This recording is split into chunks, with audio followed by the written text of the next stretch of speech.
Se conmemora el 24 de marzo. Nuevamente desde la Casa Rosada difundieron un video en el que piden la historia completa y en el que el gobierno de Javier Milei decidió desclasificar todos los archivos de la última dictadura militar. Es decir, de que cualquier ciudadano común va a poder acceder a esta información sin compromiso, sin tener que pedir permiso. Me parece perfecto. El video ya queda a gusto de cada uno, si lo cree, no lo cree. Un video interesante, yo sinceramente me lo vi completo porque bueno, un feriado, estar al pedo, bueno, ¿por qué no mirarlo? Aparte de que un poco de noticia, un poco de información, nunca viene mal, como dicen, ¿no? Obviamente el kirchnerismo, mamita mía. Al kirchnerismo no lo dejan en paz ni siquiera un 24 de marzo. Si tenés tiempo, te recomiendo mirarlo, porque malo no está el video. Está entretenido y te cuenta una parte de la historia que yo recuerdo en el colegio nunca me la contaron, ¿eh? Ahora de acá, más allá, si es verdad o no, y bueno, eso queda en pensamientos de cada uno. Contraposición, digamos, no es una historia a la que se les contrapone otra historia. No, de ninguna manera. La historia completa implica, y ese es el desafío que tienen quienes hicieron esto y este gobierno que lleva adelante algo que los otros no se atrevieron a hacer, ¿no? Por ejemplo, digo, el gobierno de Mauricio Macri, en este territorio no se metía demasiado, es completar lo que quedó. Nico aportaba algo muy interesante. No quedó olvidado en el juicio de la Junta, porque estuvo esa otra parte estaba presente en el juicio de la Junta, pero fue omitido totalmente con intencionalidad por la política. Cuando Néstor Kirchner pide perdón en nombre del Estado, cuando había habido un juicio de la Junta, cuando había habido un nunca más, cuando había habido un trabajo de la CONADEP, cuando se apropian políticamente de la historia, la empiezan a contar de manera parcial y sesgada. Claro. Y a utilizarla, y a aprovecharse, y a cooptar los organismos de derechos humanos, y a hacerlos propios. Y a apropiarse de los símbolos. En eso terminó... De corromperlos. Claro, y terminaron rompiéndolos absolutamente. Sí. Mira, acá estoy leyendo la sentencia del juicio de la Junta. Dice, el fenómeno terrorista tuvo diversas manifestaciones con distintos signos ideológicos en el ámbito nacional, con anterioridad a la década del 70, claro. Pero es este año el que marca el comienzo de un periodo que se caracterizó por la generalización y la gravedad de la agresión terrorista, evidenciada no solo por la pluralidad de bandas que aparecieron en escena, sino también por el gran número de acciones delictivas que emprendieron, claro. Incluso con espectacularidad muchas de ellas. Y enumeran todo. Obviamente, había un promedio de casi 2 bombas por día, claro. Durante años. Sí. Durante años. Sí. Y eso tuvo que soportar la sociedad argentina. Sí. Mira, hoy estamos recordando, obviamente, el tema, el atroz crimen, ¿no?, del capitán Humberto Viola y de su hija, sí, a manos del ERP, ¿no? Eso ocurrió un domingo 1 de diciembre del año 74. Año 74, por eso la historia debe ser contada completa. En el año 74 había un gobierno democrático, constitucional, elegido por el pueblo, y los montoneros querían hacer un golpe de Estado, claro, ellos, claro, civil, para quedarse con el poder, con el poder. Y eso hay que contárselo a las nuevas generaciones, ¿no? Domingo 1 de diciembre del 74, Perón ya había muerto a mediados de ese año, del 74. Isabelita era la presidente, que era la vicepresidente de Perón y había quedado en el ejercicio de la presidencia. El capitán Humberto Viola tenía 31 años, estaba por salir de paseo con su familia y con sus chiquitos, y en las cercanías de su casa, 3 autos operativos con miembros del ERP terminaron matándolo, a él y a su hija. Y ese crimen puso en funcionamiento al Poder Ejecutivo, y semanas más tarde comienza el operativo Independencia, donde la orden de un gobierno democrático peronista, la mujer de Perón, era aniquilar la guerrilla. Entre ellos estaba el abuelo de Santiago Cafiero, firmando el aniquilamiento de los subversivos. Estaba Carlos Carlos Rucauf Rucauf, claro. como uno de los firmantes que era ministro en ese momento. Ninguno de ellos se puede hacer los pelotudos, porque pidieron justamente aniquilar un gobierno constitucional, democrático, de ese signo que defiende la señora Cristina Fernández de Kirchner, de ese signo que defiende Kicillof, de ese signo político que defiende Máximo Kirchner, fue el que propuso. ¿Pero por qué nos cuentan la historia completa? El mismo ¿Por signo qué se hacen político los que después- boludos? el Eduardo, mismo signo político que después indultó. Pero claro, obviamente. Pero peor, que no integró la CONADEP. El peronismo Pero no integró la CONADEP. Exactamente. Quería la amnistía para los militares, para la, Vos fijate la Junta que militar. no hubo 76 sin 73. Te conté lo del 74. En el 73, Perón estaba vivo, estaba en España. Y quien era presidente aquí era el tío Cámpora. ¿Por qué se llama Cámpora o la Cámpora? Justamente en memoria del tío. ¿Qué hizo el Del tío? ¿Qué hizo traicionar a Perón. Pará. ¿Qué hizo el tío el 25 de mayo de 1973, entre otras cosas, que enfureció a Perón? Soltó a todos los Liberó tipos en la preso cárcel. De la cárcel de A Oz. todos los terroristas, Liberó delincuentes. a delincuentes, terroristas, todo por igual. Justamente en ese gobierno constitucional, también elegido por el voto popular, ese gobierno estaba metido en un clima de violencia que se desarrollaba en el país, que no decaía en ningún momento, donde había ataques a cuarteles, asesinatos, secuestros y asaltos a bancos. Cuenten la historia completa. No hubo 76 sin 74, sin 73 y antes. ¿No? ¿Qué sé yo? Cuéntenla. Yo te leo la sentencia del juicio de la Junta, no estamos leyendo nada. El objetivo último de la actividad de los grupos guerrilleros fue la toma del poder político por parte de las organizaciones, Claro. algunas de las cuales incluso intentó como paso previo a través del asentamiento de las zonas rurales de Tucumán ya mencionadas, la obtención del dominio sobre un territorio, Claro, Tucumán. sí, a fin de ser reconocida como beligerante por la comunidad Tucumán. internacional. Esto es El juicio gobierno de las democrático juntas, de Isabel ordena aniquilar justamente por Tucumán. Claro. Porque arrancaban por Tucumán hasta llegar a la casa de gobierno. Era el foquismo. Querían Tucumán querían era un la gobierno estrategia del revolucionario. foquismo, claro. Ahora, Pero ¿por qué no les cuentan a los chicos? Yo espero que las nuevas generaciones Sí. o a las nuevas generaciones se les enseñe todo esto, ¿no? Porque la verdad, la historia... a ver, el relato no fue mentiroso. El relato que se hizo hasta ahora, yo no creo que haya sido mentiroso. Solamente creo que usaron una parte no, ahí de la historia. Ahí discrepo parcialmente con vos, Eduardo. Cuando vos omitís una parte de la verdad, mentís. Cuando vos sabés que omitís, dejás no estoy de acuerdo. deliberadamente una parte de la verdad, es una media verdad, es Puede ser. casi equivalente por a ahí, una por ahí mentira. equivocado Un soy yo. engaño. Yo Fue creo deliberado eso. Yo creo que fue un relato sesgado. Bueno, sí. No creo que haya sido mentiroso. Contaron solamente una parte, usaron solo una parte de la historia para distorsionar la historia.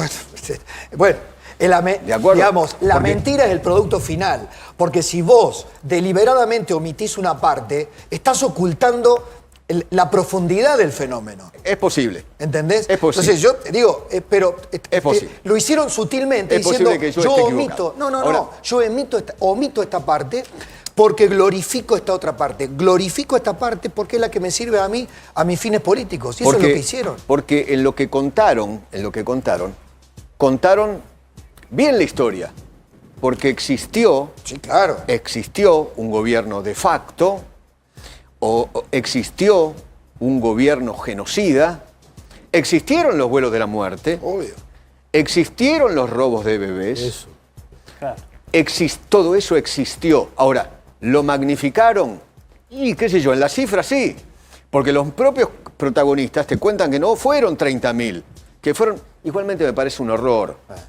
Así hubieran sido 5, 25, Claro. 150.000, 30.000 o 60.000.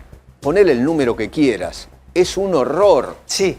que haya habido desaparecidos. La trampa del número es la trampa del negacionismo. te quieren hacer entrar, cuando te fijan la fecha, que luego, bueno, fue objeto de revisiones y de debates, y vos cuestionás, entras en la trampa del negacionismo. Te dicen, no afirmás que son 30.000, sos un negacionista. No, ¿qué negacionismo? Algo estás ocultando. ¿Pero qué negación? Bueno, pero viste, ¿quién puede negar que hubo robos de bebés? ¿Quién puede negar? Eso es ser negacionista. Sí. Ser negacionista fue un plan sistemático. Desapareció un vuelo del amor. Obviamente. Eso no se puede negar de ninguna la manera, como tampoco se puede negar lo otro. Claro. Porque lo otro te lo niegan. Delitos comunes. Pero además, Eduardo, Delitos Eduardo, comunes. no descubrieron ellos. Cuando decimos, fíjate vos, ellos no mintieron, o sea, ellos se adueñaron de una parte de una historia que ya había sido contada y juzgada. Exactamente. Totalmente. Y que fue el juicio a las juntas llevado adelante en la República Argentina, más el trabajo de la CONADEP, internacionalmente valorado, elogiado, y fue un ejemplo de juzgamiento de una dictadura militar, de sus principales cabecillas, en muy corto tiempo. Y de los jefes de las agrupaciones terroristas. Y de jefe de las agrupaciones terroristas. Terminaron presos. ¿Sabés qué? Mira, quien define como nadie lo que fueron los kirchneristas en la utilización de los derechos humanos, de los desaparecidos, de todo esto que estamos viendo hoy, del 24 de marzo, etcétera, etcétera, el que lo cuenta como nadie es Estracera. ¿Quién Julio puede César negar Estracera. a Estracera? Sí, señor.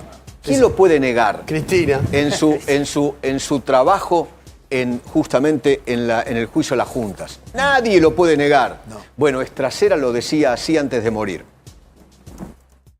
Lo que veo es la utilización política de los derechos humanos, derechos por los cuales los dos Kirchner jamás se interesaron. Claro. Las madres de Plaza de Mayo no pudieron ir a Santa Cruz mientras gobernando Kirchner. Yo tuve a la vista casi todos los habeas corpus firmados, presentados en aquella época, porque eran una prueba precisamente los habeas corpus rechazados en todo el país. No hay uno solo firmado por Néstor Kirchner o Cristina Fernández de Kirchner. Esto es un dato absolutamente preciso. No les e importó inobjetable. nunca los derechos humanos, pero después les importaron cuando vieron que era un filón. No les importan los derechos humanos, realmente. Entonces esto me parece grave. Fíjese que habeas corpus firmó, bueno, Alfonsín se cansó de firmar habeas corpus, hasta Menem firmó habeas corpus en aquella época. ¿Por qué cree que algunos organismos de derechos humanos se han corrompido, doctor? Vea, yo no quisiera meterme bueno, mucho por eso en este estoy tema, prejuzgando, además pero, no estoy diciendo que se corrompieron. No, es preocupante, pero yo creo que algunos se los han comprado, otros creo que están equivocados. No voy a hacer individualizaciones ni nada, pero tiene un ejemplo. ¿Quiénes están entre los aplaudidores de primera fila? Qué lucidez, ¿no? Al poquito tiempo se murió. Esto es hacer memoria completa. Esto es lo que, por ejemplo, a los chicos en los colegios hay que mostrarles. A este señor que estuvo sentado ahí presentando todas las pruebas contra los genocidas. Hubo otras voces. Esto hay que mostrar. Sí. Hay otras Graciela cosas que hay que Fernández, mostrar en el claro, colegio. claro. Esperá. Sí. Hay. Mirá, para contar toda la historia, también hay que poner a Silingo, que contaba cómo eran los vuelos de la muerte. Claro. ¿No? Pone a Silingo. Y era a pie. El capitán Adolfo Silingo, ¿no? Era a Sí, pie. claro. Era a pie. Adolfo Silingo. Era a pie. La Armada Argentina decidió que los prisioneros que tenía en la escuela de mecánica fueran eliminados arrojándolos al mar desde aviones navales. Todos los miércoles se hacía un vuelo y se designaban en forma rotativa distintos oficiales para hacerse cargo de esos vuelos, de forma tal de que la mayor cantidad posible de integrantes de la Armada pasaran por ellos. Los que el día martes, o sea el día anterior, se los designaba para morir, eran llevados al aeropuerto de la ciudad de Buenos Aires, al aeroparque, dormidos o semidormidos mediante una leve dosis de un somnífero y engañados, haciéndoles creer que iban a ser llevados a una prisión del sur. Una vez en vuelo, se les daba una segunda dosis muy poderosa, quedaban totalmente dormidos, se los desvestía y cuando el comandante de la aeronave daba la orden, que ya estaba informando que estábamos en una zona de mar adentro, se los arrojaba al mar uno por uno. La Armada Argentina instrumentó ese sistema de la misma forma que los nazis en su momento crearon las cámaras de gas. La Armada Argentina creó ese método. Y ese método es el que usamos para eliminar alrededor de 4.000 personas, más o menos, lo que yo estimo, de la Escuela de Mecánica. ¿Y usted participó? Y yo participé en 2 vuelos y soy responsable de 13 personas en el primero y 17 en el segundo. Este no es ningún héroe, ¿eh? Un tremendo hijo de puta asesino, ¿no? Totalmente. No, porque yo veo a los kirchneristas decir, no, bueno, pero, che, escuchen a Cilingo como si lo tuvieran como un héroe, ¿no? Un tremendo hijo de puta, un asesino, ¿no? ¿De dónde salió tanta crueldad, no? Tremendo. ¿Perdón? ¿De dónde nació tanta crueldad? Este sistema, ¿no? Le ponían De dormirlos, pento tirarlos al naval. mar, Le ponían pento naval para robarle los dormirlos. bebés, robarle las casas. Eso Totalmente. es algo que nunca... Totalmente. Pento naval es pentotal naval. Pentotal hecho pentotal. por Armada. Ah, ok. Se llama pento naval. Ok. Si seguimos repasando y contamos la historia completa, mostremos también lo que decía, por ejemplo, María Luján Bertela, una ex montonera también, otra asesina, que cuenta cómo ponían bombas. Ponelo. Porque Montoneros había llevado adelante el atentado de Walter Klein y que en ese atentado se puso un explosivo en un domicilio donde había 4 niños entre 4 y 12 años. Y yo, que era algo así como su responsable de 21 años, él tenía 20, le dije, es la guerra, que yo había justificado a los 21 años un atentado terrorista porque la utilización de explosivos en el domicilio de una persona donde hay niños, ahora lo entiendo como un acto de terrorismo, antes no, y que fui captada ideológicamente por Montoneros a los 15 años, que los 15 años es una edad que todavía un adulto tiene que pensar que es una personalidad maleable, donde aprendí a convivir con personas que pertenecen a distintos partidos políticos. Me enriquecí con el trabajo en la legislatura, en el Congreso, aprendí las bondades de la política con mayúscula. Todo eso yo no lo sabía porque nosotros íbamos a tomar el poder por la lucha armada. ¿Te das cuenta que habla de guerra y de tomar el poder? Sí. Por la lucha Con armada. la lucha armada. Sí. Entonces cuéntenle a las nuevas generaciones toda la verdad, Sí. pero toda completa. Y ¿sabés qué, Eduardo? Viendo con detenimiento el video de 19 minutos de Santiago Oría y de Agustín Laje, que es el narrador, también uno tiene que situar la verdad, que termina siendo una mercancía política. La verdad termina convirtiéndose en una mercancía política. Siempre tiene que estar contextualizada. Y cuando esa mujer habla de ella a los 15 años, cuando uno recupera por las voces de nuestras propias familias cómo se vivía en aquel tiempo, ¿no te gusta ser definido como una guerra? ¿No te gusta la definición de guerra porque parece que está justificando al demonio? Se vivía como una guerra, porque así se presentaba ante la sociedad. Mucha gente lo vivía de esa manera, una guerra civil. Porque en tiempos donde todavía no estaba la dictadura militar, salir, esta mañana Antonio Laje contaba algo por el estilo, pero puede haber testimonio de los que nos están viendo múltiples, Se vivía ese tiempo como una guerra. Salir a la calle, vivir en determinado lugar y no saber si te ponían una bomba, si le ponían una bomba a un vecino que era juez. Yo en Alta Córdoba tengo memoria de nuestra familia de decir, el almacén de Don Campos se llevaron al hijo de Don Campos, no apareció nunca más. En las 2 cuadras de Alta Córdoba vivía un juez federal. Pusieron 2 bombas. No nos dejaban ir a jugar porque en esa calle era peligrosa. Eso era el tiempo de que se vivía como una guerra civil. Entonces, la verdad está aproximada al contexto en cómo vivía una generación o una sociedad en su tiempo. Y eso era, así se vivía.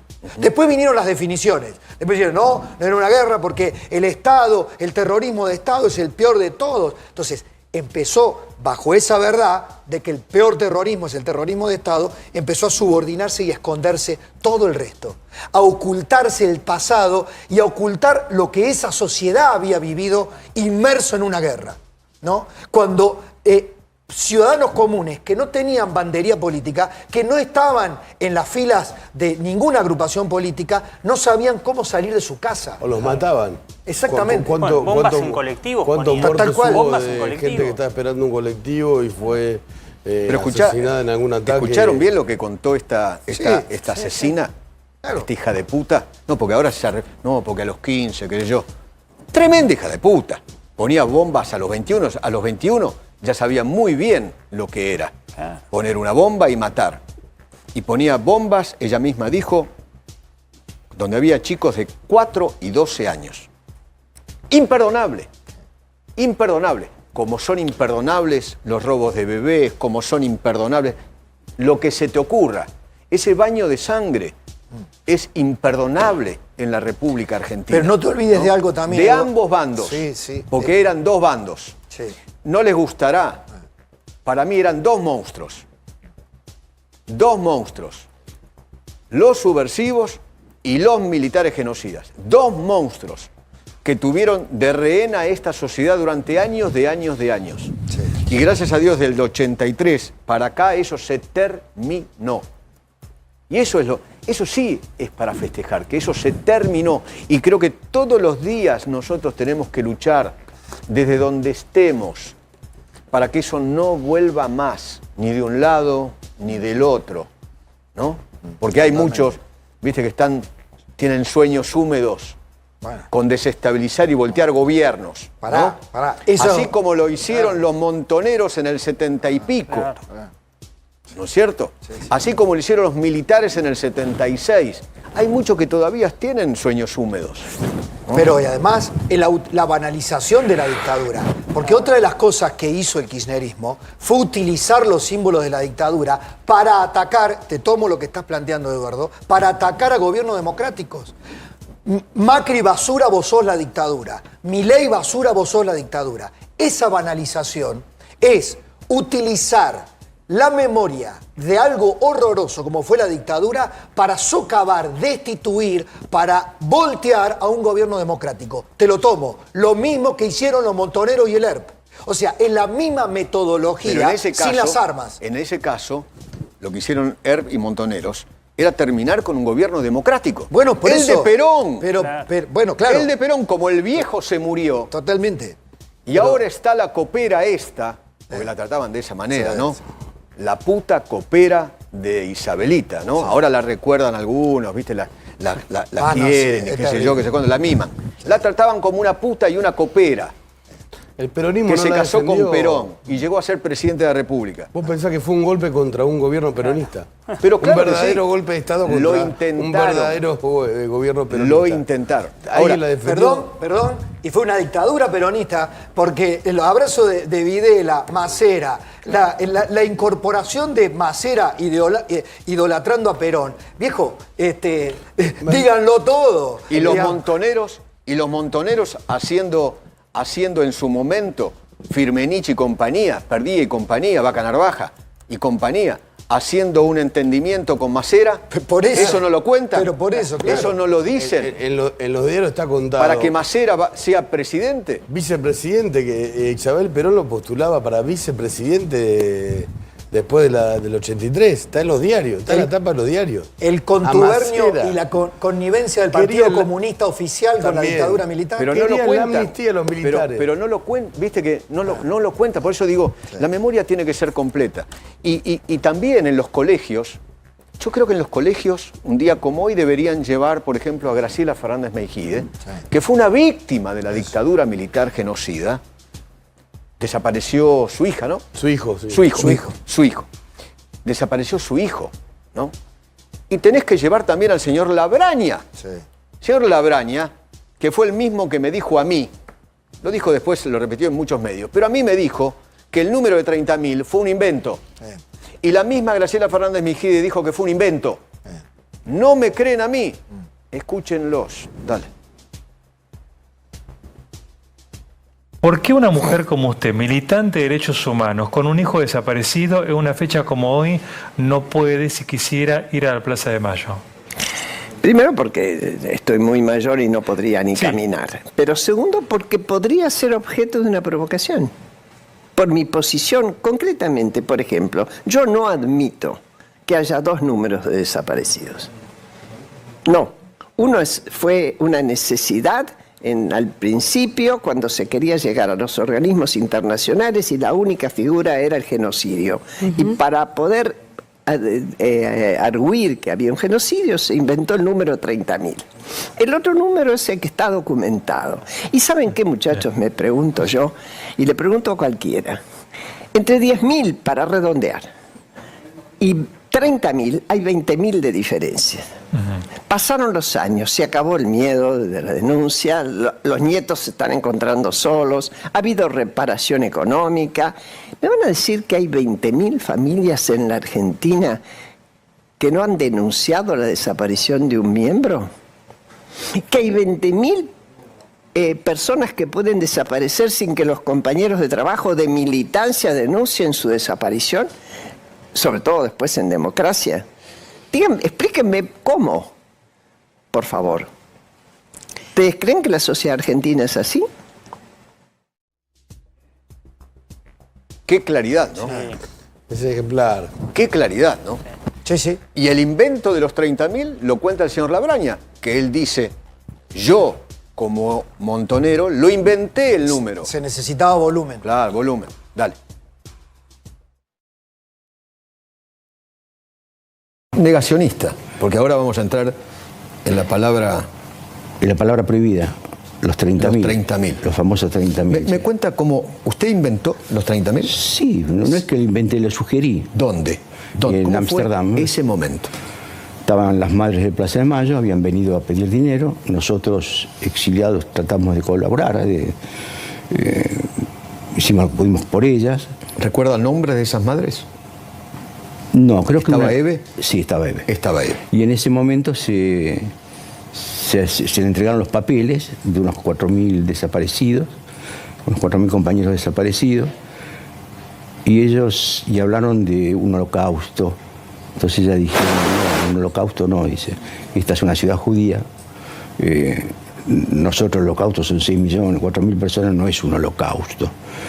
Pero bueno, vamos a ver qué podemos hacer. ¿Por qué nos llaman? En esa época había teletipos. Claro. ¿Por qué no se comunican a ver si hay más encuentros? Dijeron, en otras palabras, che, vuelvan con una lista más larga. Entonces después se volvió, pero se iba a discutir qué números eran desaparecidos, supuestamente. Se dijeron cualquier número. Y entre esos números, cada uno decía algo, yo dije 30.000. Fue una sugerencia, ¿no? Yo sí jugaba a la lotería, cualquier cosa pierdo siempre. Pero ahí salió acertado el 30.000. Bueno, quedé prendido, nunca más hablé del tema. Cuando vuelvo a la Argentina y veo el gran negociado, es cuando me preocupo. Y pasé a decir, no, señores, esperen un poquito. O sea, con ese número habilitaba a conseguir un apoyo económico. Claro, ese número, o 80.000, o quizás 23.000 también. Sí, ok. Labraña, ¿usted cree que Néstor y Cristina eran montoneros? No. Porque ellos levantan... Eran de la juventud peronista, pero no eran montoneros, ¿no? Por lo menos por toda la gente que yo conocí. ¿No? ¿Y qué hacen? ¿Una utilización política? Exactamente. Un negocio. ¿Un negocio? Sí, como muchos de los montoneros dirigentes hicieron negocios después. o hacen ahora. O sea, son gente que, digamos, dejaron los ideales. En el negocio está la mentira. En el negocio que hicieron antes, durante y después de su propia violencia, de su orgía violenta y de la dictadura, está la mentira. Porque después sacaron fruto, Eduardo. De las mentiras sacaron frutos. O en todo caso de las medias verdades. Porque después se infló el número, aparecieron por todas partes los subsidios, se convirtió en política de Estado, no ya solo la memoria, sino el negocio de la memoria. Entonces, por eso creo que el péndulo, de tanto tirarlo hacia allá, hoy el péndulo, naturalmente, por ley de la gravedad, te llega hasta acá. Por eso creo que se entiende, se contextualiza, te gusta, no te gusta, estás de acuerdo, no estás de acuerdo. El video de hoy, o la posición del gobierno actual, creo que tuiteó Villarruel hace unos... A ver, mostrémoslo. Que ha sido una de las que llevaba adelante la voz justamente de los que decían no tener voz. La viuda de Viola y tantos otros. Las víctimas del terrorismo. Las víctimas del terrorismo. Del terrorismo previo a la dictadura, exactamente. Exactamente. A ver, poné el tuit. A ver, ¿qué dice el tuit de Villarruel, de la vicepresidenta? Es largo, es un tuit largo. Sí, sí. Hasta ahora no había hablado. Tiene coincidencias con el video que hizo la Casa Rosada. Dice, hoy recordamos una fecha que marca una época trágica para todos los argentinos, la interrupción del orden constitucional.